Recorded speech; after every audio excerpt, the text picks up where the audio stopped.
Hello everyone, ako day si Mama Ems, full-time mom, content creator ug affiliate na pod. Isip usa ka inahan, wala og tuogid ang trabahoon sa panimalay.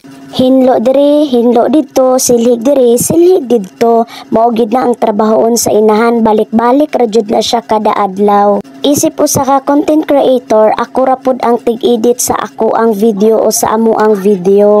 Bisan sa kabisi, dili gihapon limtan ang responsibilidad bilang isang inahan. Og isip usa ka affiliate, dapat gyud hataw everyday mo nang nanginahanglan gyud ko og vitamin C. Maayo gani kay naay 9 niyang basic vitamin C effervescent tablet.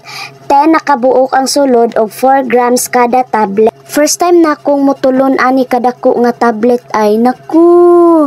Pero hep. Ato di ni siyang patunawon gamit ang normal lang nga tubig sa isa ka baso. Abi din yun no nga tunlon to.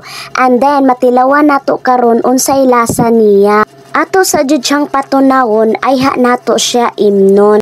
Tara, mag-inom na ta.